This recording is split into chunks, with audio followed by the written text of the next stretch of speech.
So, Josh Moroles, thank you so much for coming all the way to Westlaco.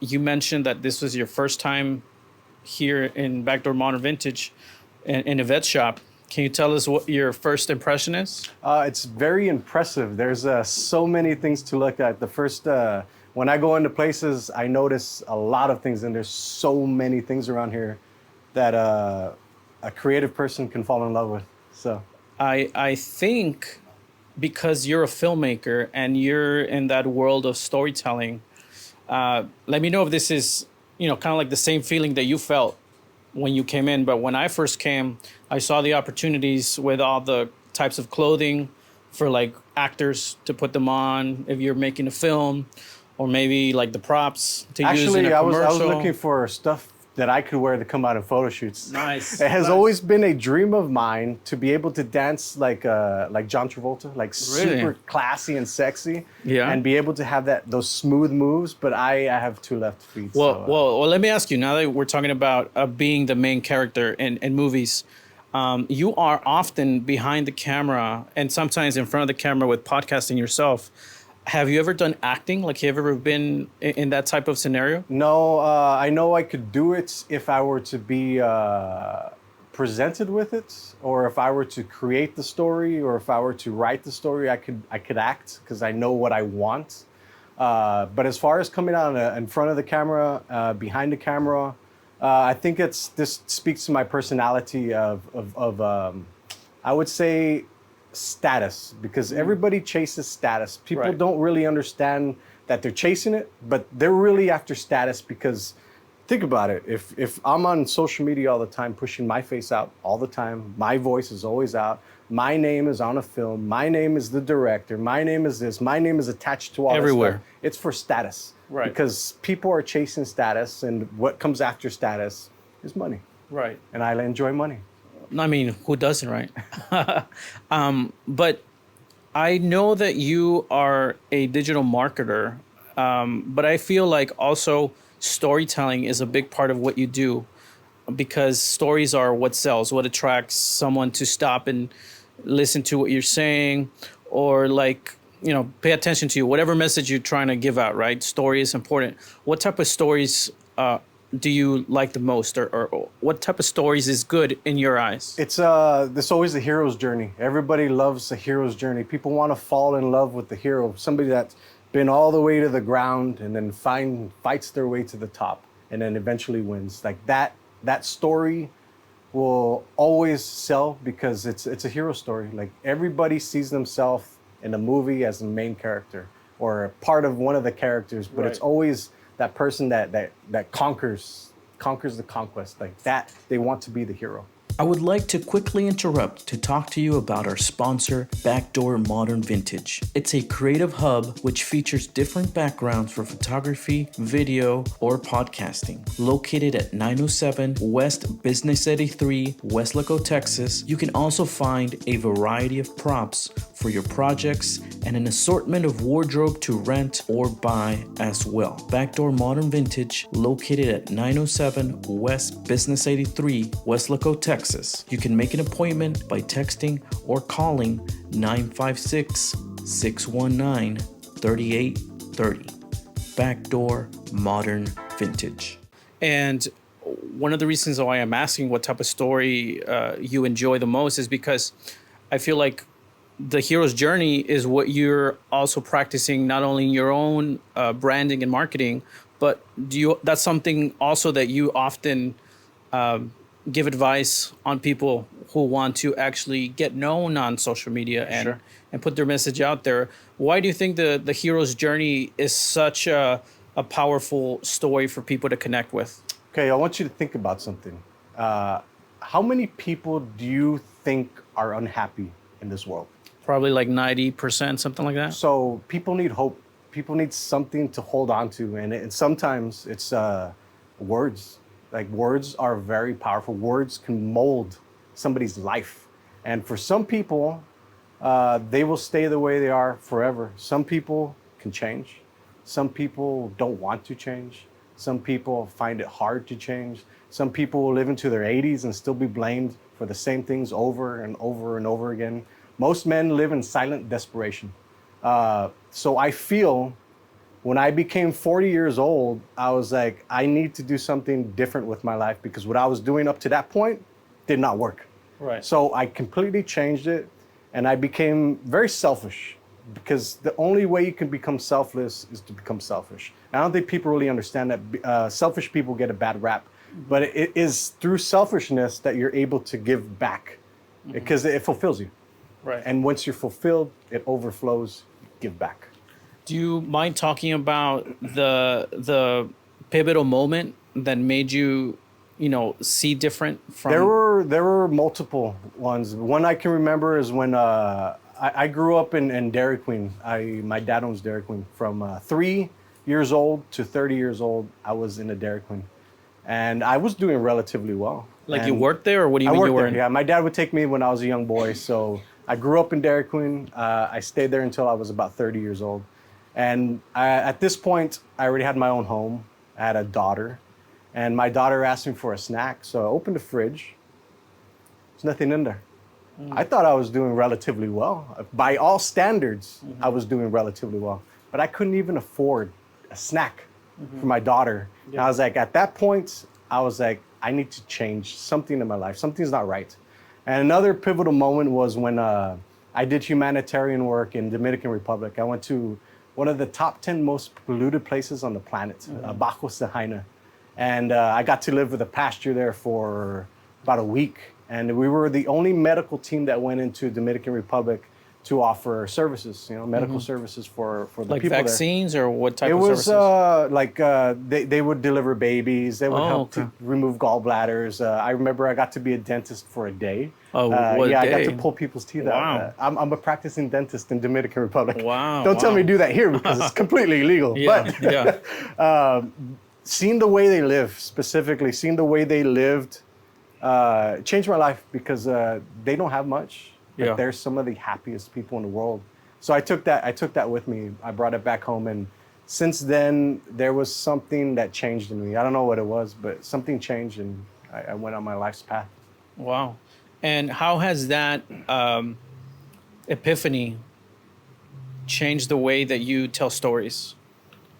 Everybody has a story. I found out through podcasting specifically is when you spend time with people, they're more willing to give you information because you're stuck here, like it's just me and you. Right, So I'm going to answer your questions Right, regardless. Even if it have to break down the walls and become vulnerable. But You could do whatever you want. There's no rules. Yeah, but I think when you have a conversation for a long period of time, that guard comes down, and naturally you speak to each other like if the cameras weren't even here. Right, right. So that podcasting specifically has allowed me to extract the story, and then for me, I guess it is a skill. I can extract the story and then be able to keep going, and the conversation Nice. keep going, keep digging a little bit more, because at that point, they're willing to talk. Yeah. And otherwise, they're not. Like if you talk to somebody in the street, your time is limited. But here, we set time aside. This is what we're going to talk about. So you got me. I'm vulnerable.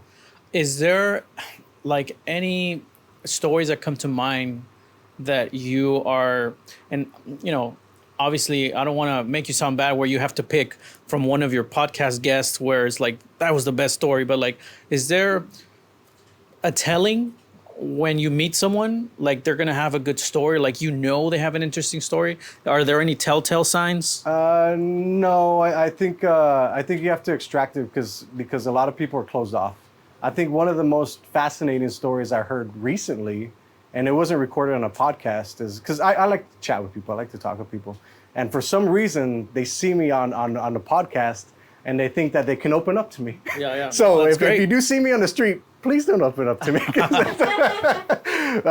I found out that a leader, the director of nonprofits, while this person was giving so much to people, for example, feeding so many people, there were times that person didn't even have food.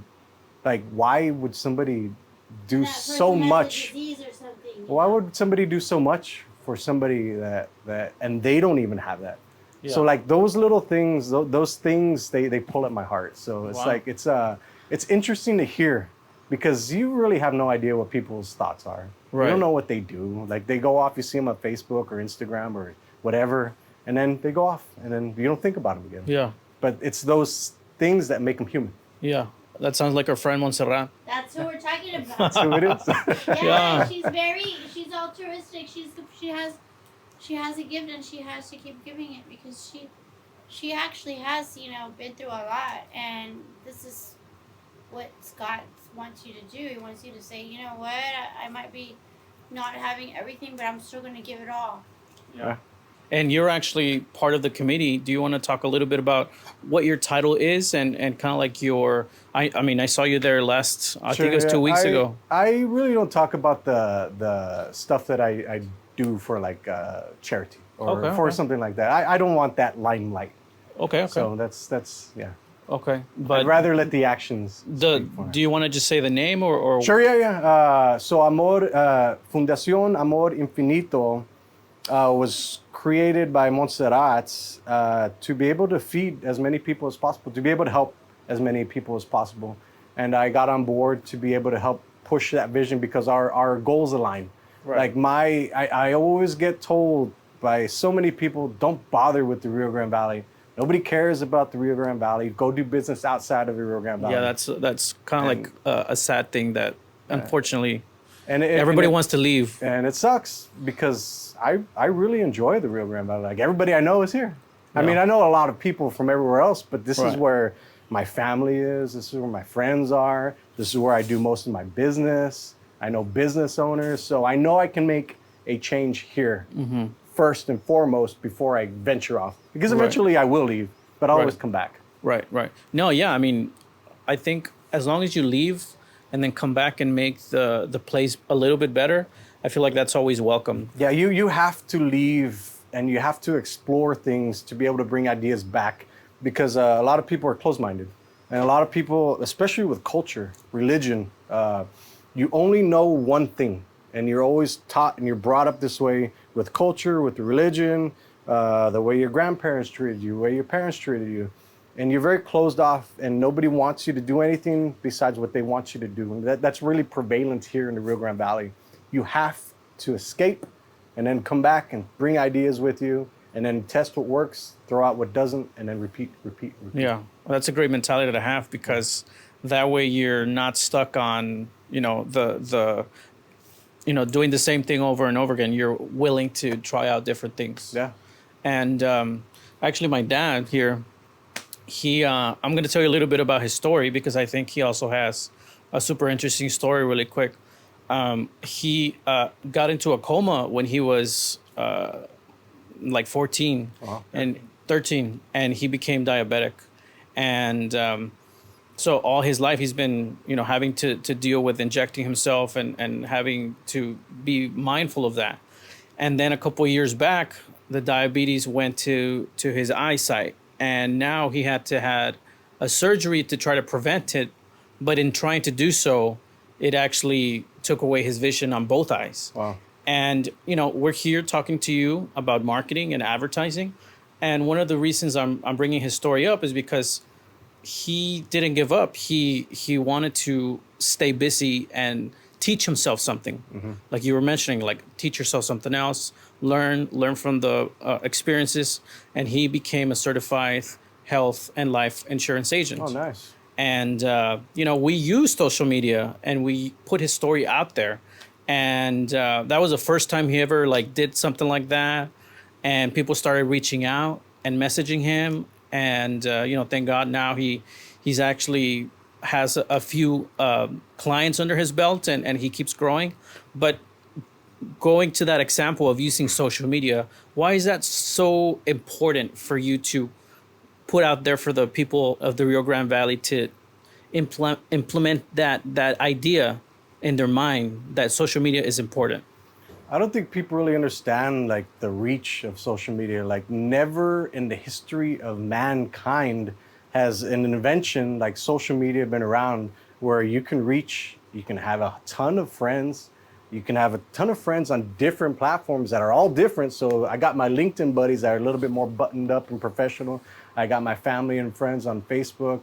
I got my cool friends on Instagram. I got the weirdos on TikTok. I got the assholes on YouTube, because you realize that there's many different platforms, and every single person, every single demographic on that, they're all different. Yeah. Like, I get a lot of hate on YouTube, but it's the most engaging platform that I use. I get tons of hours of watch time on YouTube versus Facebook. Right. So I don't think people really understand that the more you put yourself out there telling people what you do, because you think about this. How many people do you know personally, do you know what they do? I would say a couple.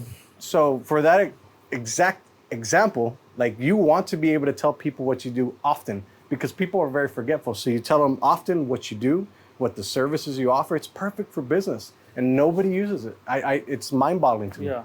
There's so many people. Yeah, and there's some people that I have on social media that they're the type of people who are extremely dedicated to their job, but they don't post on social media. Yeah. And some of them often say the work should speak for itself. Do you agree with that? Yes, to a certain extent, but if nobody knows what you do, then it doesn't matter, because you're not going to reach anybody. Right. Like, and I get it from the business standpoint, because you have a business owner that's running their business that's already busy, and then you're asking them to go and do marketing and film themselves and create content. Like, I get it. Like, they don't have time, and chances are 90% of them aren't even good at it. Yeah. So the opposite of that, or the answer to that, is you pay for somebody to do it. And a lot of times they don't want to pay anybody. Yeah. So, I mean, you think about this, 10 to 12 million businesses close every single year. If you were just to do a little bit more than your competition, you pull in that traffic. Yeah. And I think the biggest fear for people who don't want to put themselves out on camera is that there's a fear of judgment.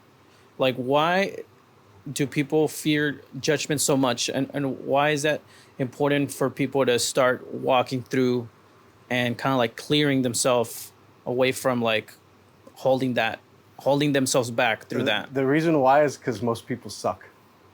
I know it's hard to hear, but most people aren't good at what they do, especially coming out in front of a camera. Like, it takes a lot of guts to come out in front of a camera time and time and time and time and time and time again. And then if you don't know what you're talking about, or if you fumble with your words, you're never going to post it. Right. People don't get out of their own way, but the fact is you have to keep on doing it. It's like you do reps. You keep on doing the reps. You keep on doing the reps. Eventually, your muscle's going to get grow. stronger and stronger. So you have to do the same exact thing on social media. And That's what happened to me. yeah. I spent an hour doing that 3-minute Yeah. video. But at least you did it and you published it. Most people look it at was it fear. It was and they fear. won't. Fear. You know? Most people fear. Yeah. That's how it is. You got to conquer it to move on. Yeah. And most people will never conquer it. And, speaking of reps, obviously you're a big advocate on working out, eating healthy. You often share that journey on social media. Tell us a little bit about what it's like to have that discipline of every day. Because I think you do it every day, right? Or every other day. It's quite surprising to some people. I do it 3 times a week. I only lift weights 3 times a week for 1 hour, and then I watch what I eat. So I became very disciplined with what I eat, because I became 40, and I guess it wasn't that I didn't feel right. I didn't feel much like of a man. So my testosterone started dipping, and here I was, a 40-year-old man, and I was like, well, shit, like I kind of have to do something, because to me, the quality of the life that you have left is important. Right. So if I get to live as old as my grandfather, which is 93 years old, that means I got about 53 years maybe left. Yeah. I have to be on my A game, because I want to leave it all here. Yeah. Like, I don't want to take anything with me. Good. So when I'm gone from this place, I will have done the work that I needed to do to get life a little bit better for the people around me, for more people that are connected to me or they're associated with me or something like that. So I need to be able to be on my A game, and getting my health in order was one of those things. It sucks. I don't like lifting weights. I find it annoying. Yeah. It's very heavy, and it only It's a gets challenge, heavier. but it feels good after you do it. Yeah, definitely. I do it. Okay, so I do it for 2 things. I do it to be healthy and for vanity. Those are the only two Hey, things. you look good, you feel good. Yeah, you look good, you feel good. But I think a lot of people don't really understand it as like the vanity came first. And then I was like, oh, health is a byproduct of this? Cool. All right. No, yeah. I mean, I've seen some of your pictures from before, and you were, I wouldn't say like big, I was obese. I but was you were a little, 250 pounds. you were a little chunky. I was fat. I think what a lot of people don't do is look themselves in the mirror and tell themselves the truth. I had to do that to myself every single day until it got into my head, until I got tired of it. And I want to tell you, big congratulations for going through that, and still, because you're still doing it, right? And I think that's congratulations. I don't know what else to say. Like, yeah, I don't think it's warrants a congratulation. I think it's just I think if I can inspire one person, I think that's enough. Because I mean, I do a lot of things for myself that are, like I said, selfish. But to be able to overflow with selflessness in the end. So Josh, can I say something? Sure. I think you're not being selfish. I think you realize that you need to love yourself to be able to love your family, your wife, your kids, your parents, your friends, sure, yeah, the environment, the world. Yeah. So to live longer and to enjoy longer, Yeah. healthy, Yeah. a healthier life. Yeah. So I think that's a big realization that not too many of us get to do on the early part of our lives. Something has to. And I happen. feel like I came to it late. Well, It's a lot like- of us do. But it's better late than Yeah, never. than never. yeah. And I want to go a little bit back to how it all started, because obviously you weren't born and immediately started being in front of the cameras and making movies and doing all these types of projects. How did that curiosity first begin? Interestingly enough, there's a video circulating of me back in high school when somebody was following me around, and I said I was going to make documentaries one day. I don't remember that at all. What happened was I was doing podcasting to extract information from entrepreneurs because I enjoy business. It's a great way to learn. Yeah, I want to get straight to the source. I hate wasting time. Like my biggest pet peeve is when people waste my time and when I waste their time. So I'm very cognizant of how I spend time, especially with people. It should be giving value. It should be giving back. But through the podcast, I met Rob, my studio partner, Studio 4240. And I was kind of blowing him off for a while. He's like, dude, just give me an hour every time. I need to tell you the story. And if you like it, then we can do something with it. If not, then go your way. Yeah. I sat with him for an hour. I was floored. It was the story of the Queen Isabella Causeway collapse. I know that you guys produced, I don't want to spoil anything, but you guys won some awards for that and is even on Amazon. Like, who was the one that knew about, hey, we can like put this out there, win awards, put it on It became very apparent in the beginning that no one was going to help us make this film. So I told Rob, I was like, just film it. Like, let's do it ourselves. And when I found out that we needed to film it and submit it in 45 days, I told Rob, I was like, we need to film it now. So every single day I was calling him for something, and those 45 days we finished it. Wow. Yeah, it was That's crazy. Yeah. How long is it? Like an hour, 2 hours? There's multiple versions. So as an advertiser marketer, I create content that's quick and engaging. So my mentality always goes fast. Like, I want this to be engaging, quick. So the first documentary I made was probably like 45 minutes. Then I got it up to 60, and then I got it up to 75 minutes. So there's multiple versions of the collapse. Wow. And obviously that documentary is about what happened in 2001, I believe the 15th of September, correct? Yeah. Where there was a boat, or do you mind explaining it a little bit better? Because Sure, you did yeah, a documentary about it. Yeah. So back in 2001, September 15, 2001, a barge pushing shoot, I'm losing my mind. A barge hit the pillar of the Queen Isabella Causeway, and it caused it to collapse. And cars went over, a lot of people died, and Rob helped save the only 3 people, the survivors that night. And it's a very interesting story because you'll never hear a story like that ever again. And what's interesting about that is a guy named Javier Chapa. He made Blue Miracle that went to like #1 on Netflix. He was offering Rob the life rights. He wanted to buy Rob's life rights for 50 grand. Wow. And I told Rob, I was like, That's too little. why would you sell that? Like, you've been holding on to this forever. Yeah. And now we wrote a script for the collapse. Me and Rob teamed up together, and it got presented to this guy named Nico Foster in Las Vegas.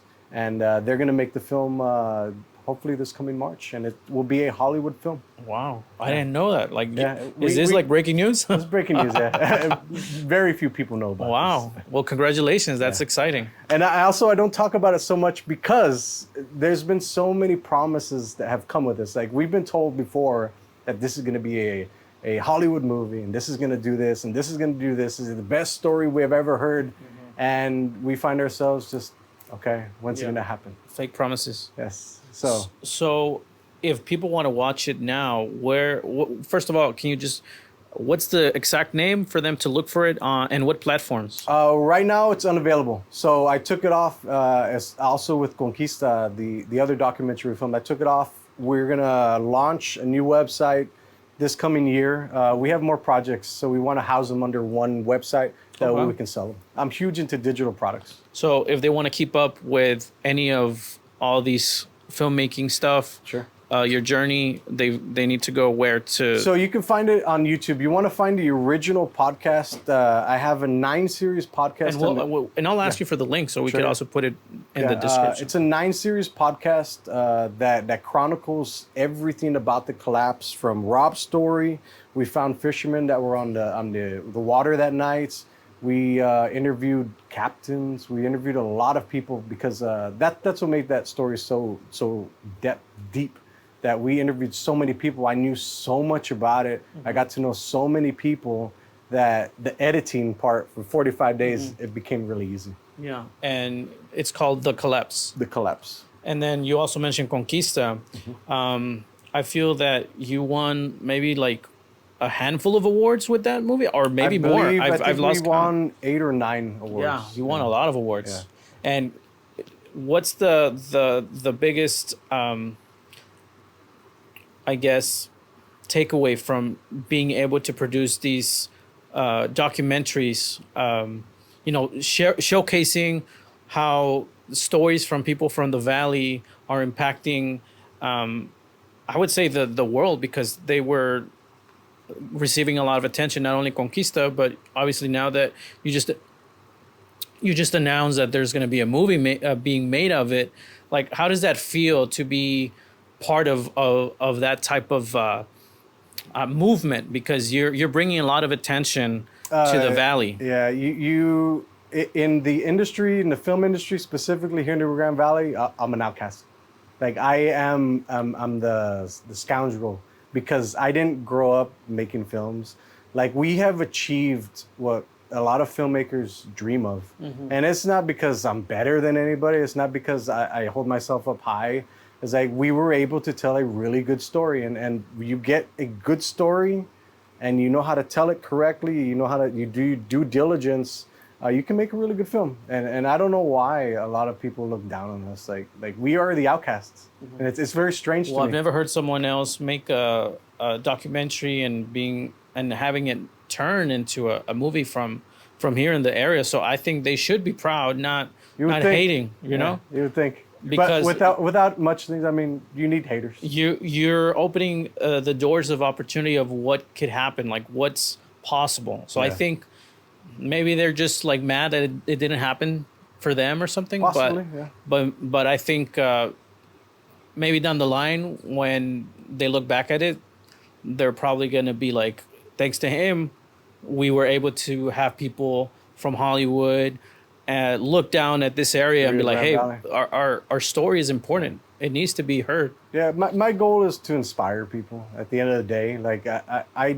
have blinders on when it comes to certain things. So I will always get the job done. Like, nice. I will move forward regardless of what people say, because I like to finish things. When I say I'm going to do something, I finish it. Nice. and obviously you're a big social media guy.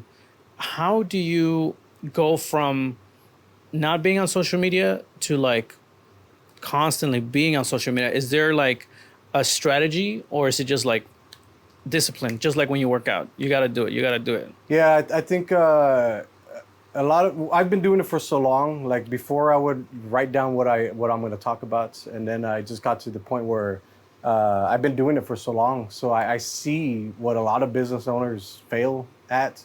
I see what a lot of them struggle with.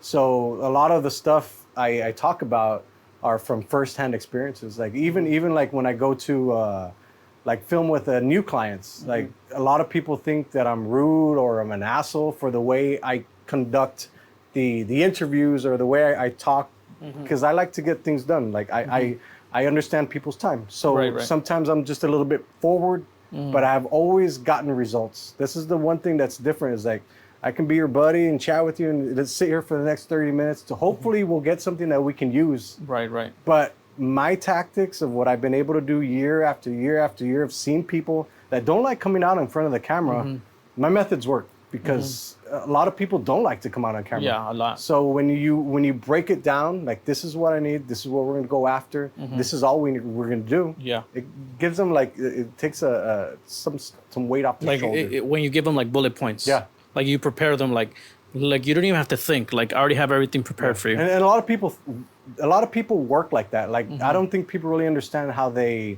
think or how they learn. For example, for me, I love to read bullet points, quick to the points. I can absorb it fast. Got it. A lot of people are visual, so they need a different type of learning or hands-on experience. But for most people, it's you give them bullet points and they're good to go. Nice. So when it comes to dealing with someone who's scared of being in front of the camera, like what do you say for them apart from like having the bullet points? Because sometimes people are like, no, I look fat, or I look skinny, or my skin's not so good, or like, it could be whatever excuse. Yeah. How do you like ease the comfort for them? I don't work with those people. Like I've been doing this since 2016. I've gone through every type of client that's out there. I've gone through the cheap ones. I've gone through the people that don't even call me and they just want the results. I've gone through the people that I don't like with this angle. My double chin is showing, or I don't like the way my eye looked on this. Yeah. Like you cannot do your job as an advertiser and marketer if you don't get the people to get out of their own way. So for that reason, I just won't work with the people. I can find out pretty quick if it's going to work out or not. And now what I've been doing is I've been kind of like, I guess you could say, qualifying them to see if they're a good fit, because not everybody's a good fit for you. Because I found that at one point I would work with anybody, like, because I know I can get results for anybody, Right. but it becomes too much to take on. Like if you're trying to run a business and you're working at it every single day, the one client that's paying you the least is going to be calling you the most. Yeah.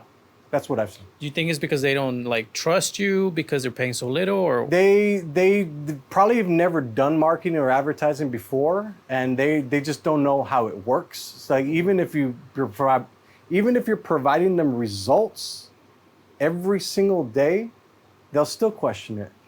And I feel like you brought up results. That's like a key word. What do you mean by results? Like, is it a certain amount of views?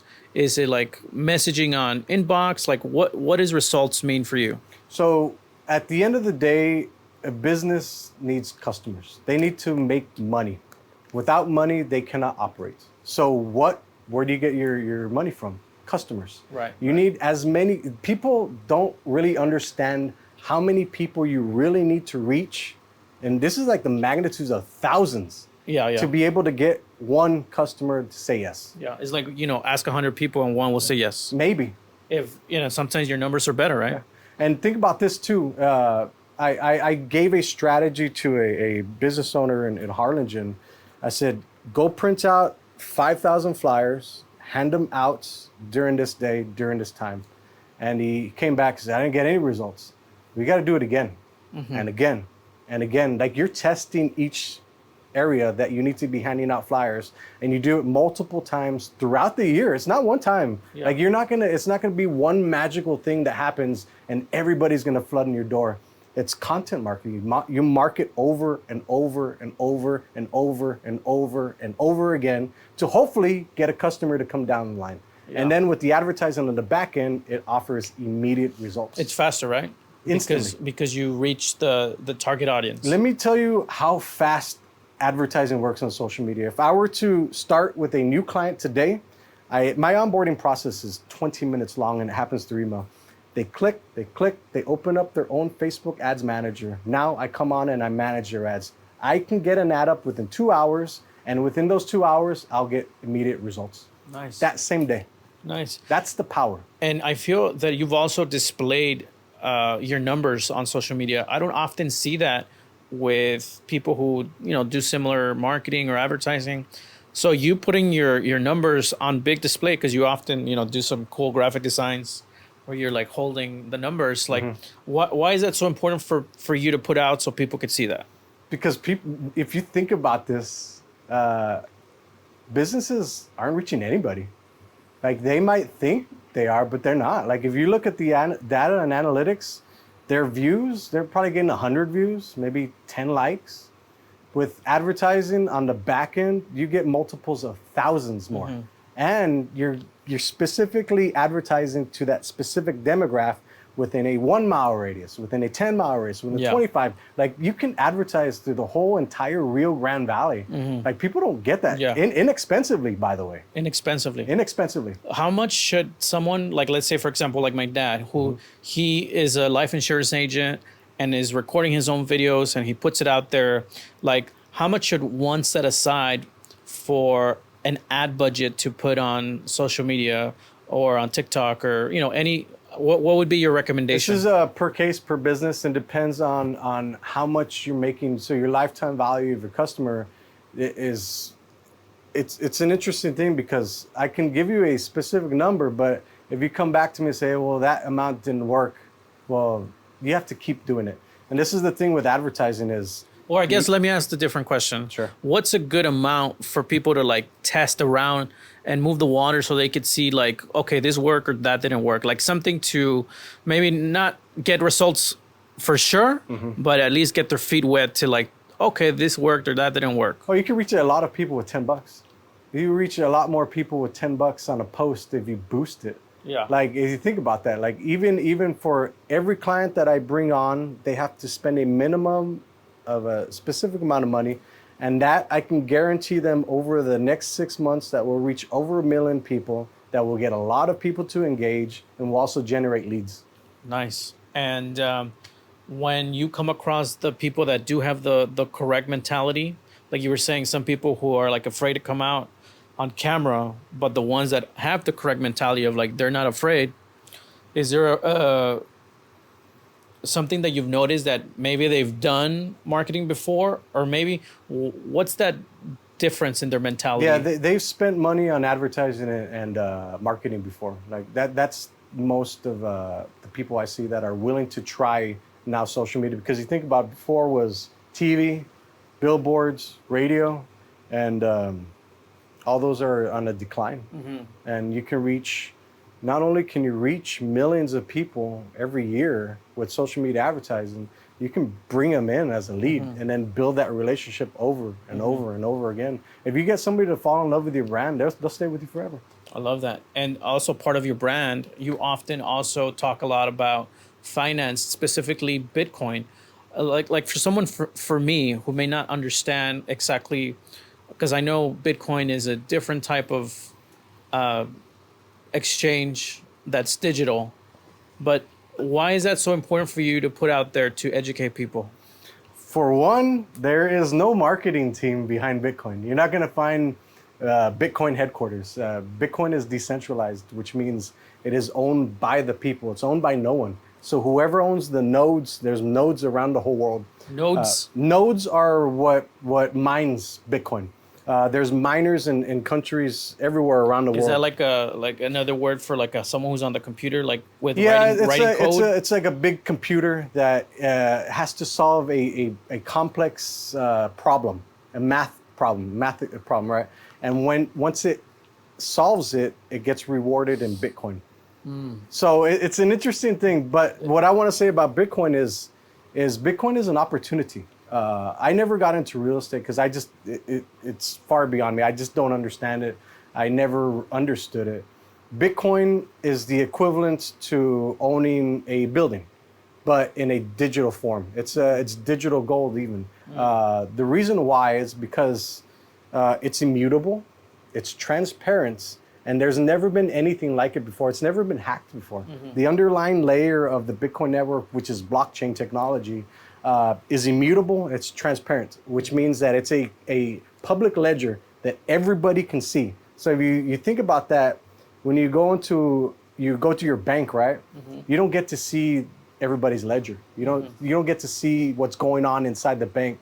This is a public ledger that anybody can see, that can go on the blockchain. It's immutable, it's transparent, it's incorruptible, and it allows peer-to-peer transactions, so it gets rid of the banking system. So if I wanted to pay you in Bitcoin, I can directly go to your wallet, pay you in Bitcoin, you can pay me back. There's no extra fees, and the fees get taken out by the miners. And what is a miner? The miner is the person that's mining the Bitcoin. So they solve that computational, that math equation, and they get rewarded in Bitcoin. Yeah, I think. Am I explaining that? Yes, but like I guess I need to understand. Like, I guess the best example I could give, like if I want to learn English, I gotta learn the vocabulary. Sure. So that I'm able to have eloquent sentences and understand. So I feel like in my instance, I need to learn the vocabulary of what You don't like a need miner. to know anything about nodes. You just what I tell people is if you can buy Bitcoin, and you'll be fine. Like after you as an investment, buy it because. Also, never take financial advice from me, please. Buy it. the way there's only a few ways that you can multiply your wealth, and I learned this from a 19-year-old, and it's very interesting that I learned it after I was 40. You have to multiply your wealth because you will stay in your job as long as you're alive if you're not planning for your future. So my dad has famously said that he's going to die making ice cream cones. He can retire. He makes plenty of money. But his mentality is he wants to work for the rest of his life because that's what he likes to do. He enjoys it. I don't want to work for the rest of my life. And there's ways to not work, and you have to escape the system. And Bitcoin is that opportunity to escape the system because you can multiply your money. Every single year, the US dollar is getting devalued by 7%. So that means you notice this, like everywhere you go, prices are up. Yeah. And they're only going to get higher. The purchasing power of the dollar is deflating fast at astronomical speeds. So in order to be able to stay above that, you need to have investments, and that's real estate, that's housing, really your house, right? And another one is Bitcoin. And it's very easy to purchase Bitcoin, hold on to it, and then maybe sell it later, but it's only going to go up. So it's why like would you get rid of an asset that's only going to go up? So it's like you said, like a digital real estate, right? Digital real estate. Digital real estate. Okay. It's digital real estate without the headaches. So I sat outside a $120 million structure that's being built in North McAllen. And I was looking at the guys working. I was seeing the buildings go up, breaking the ground. They're cutting the grass. What happens if one of those guys fall? Guys gonna get sued. Yeah. What happens if there's a flood that happens? Now they have to rebuild it. What happens if one of the roof leaks? Yeah. Like now they got to replace that. What happens if the city comes in and says, you're zoned out of this. I know it wasn't the plan, but sorry, we're going to take this. Yeah. Like with Bitcoin, it's immutable. You cannot confiscate Bitcoin. And you've also talked about having some classes. I know that you've offered classes for social media advertising. Is the Bitcoin information also part of those teachings, or no? I teach social media advertising and ChatGPT. I find AI fascinating. Bitcoin's a different thing. You'll find that many people don't want to learn about Bitcoin because they have like a preconceived notion of it's not good. They don't know about it. It's very hard to buy it, but you can go on an exchange and just purchase it right there. But how does one buy it? I think I've heard where you have to go to a website and create a wallet, like what you were mentioning. Is that correct? No, you can literally go on Cash App or download Robinhood, and I don't think people really understand this. That like you download Cash App, you can buy Bitcoin right there. They're gonna charge you a little fee, but that's what you pay for the security of that. Yeah. So what happens is people don't understand that you can hold your Bitcoin on chain, which is on Cash App or on Robinhood, but you can also take it off and put it on a cold storage wallet. So you're not considered a Bitcoiner until you take it off storage and you have it on a cold wallet. So kind of like how Cash App has their own card, right? Yeah, but no, because that's still centralized by Cash App. You have to go through Cash App. So if you buy a third party cold storage wallet, it's not owned by you. Own the actual wallets. So you put your Bitcoin into that wallet.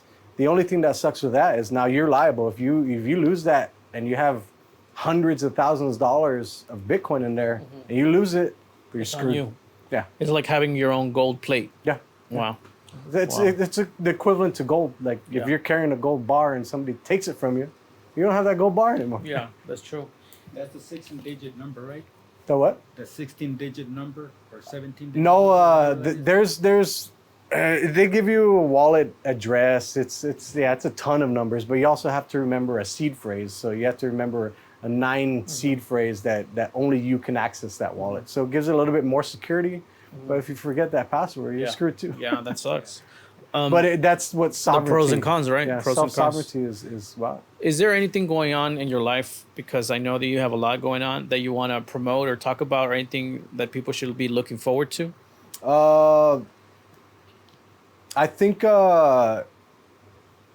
people there's a lot of people out there that are going through depression, or a lot of people that are sad, a lot of people that don't know how to deal with a lot of things. So what I try to do is have an impact in that way, because I have a great life. I've had a great life. So I just want to be able to share the things that I've learned along the way from the people that I've talked to along the way, because I talk to a lot of broken people. Like I am very lucky to be able to sit on the other side of people to learn from them. And I think most people aren't willing to learn from people, because I don't have mentors. I had to find and beg mentors to talk to me, and I could never find them. Right, and right. I maybe had 2 mentors, but they're so busy, like you can't get that. So Yeah.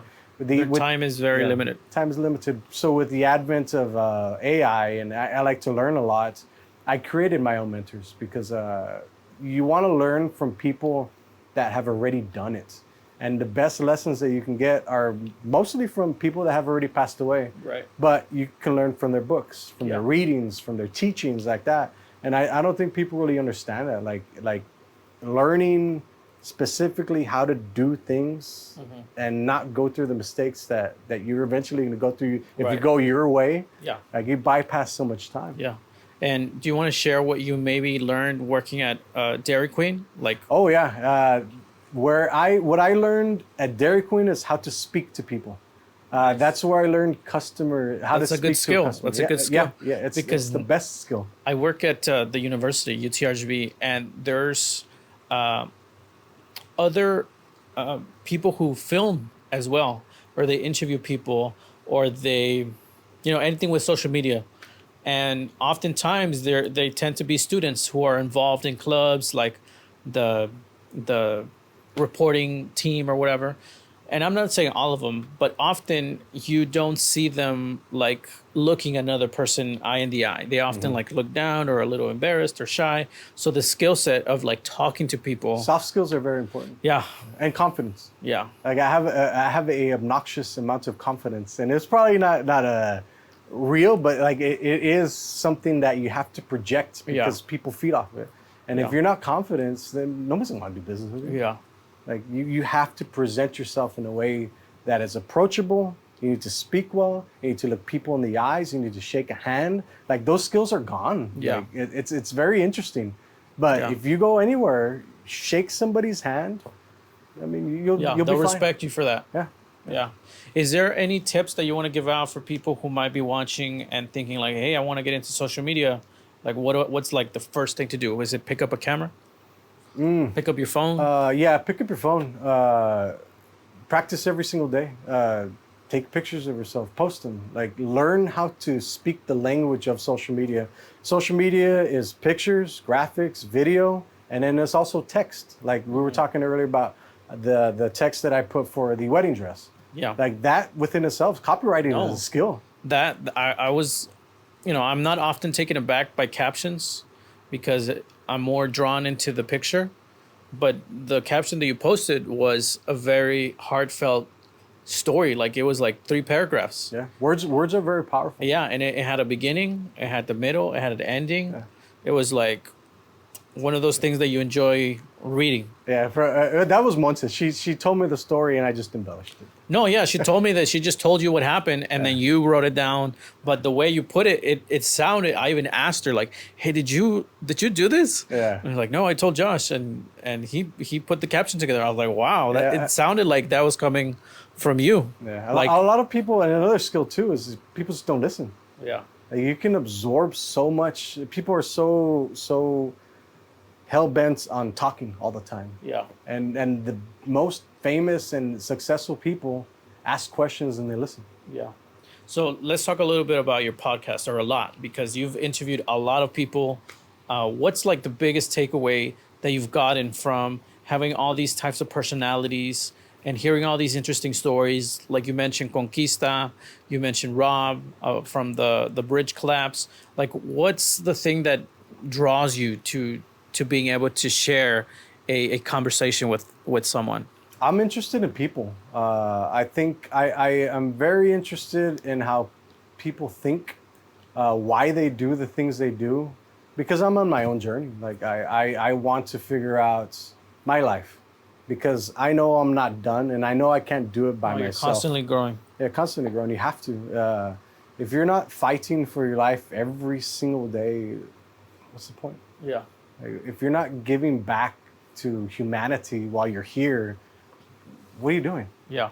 Like, I find don't waste your time. Right. Like, you are here, you're blessed and highly favored by God Himself to be able to carry out what you're going to do with this very small amount of time that you're going to be here. And that's all. Yeah, that's That's it.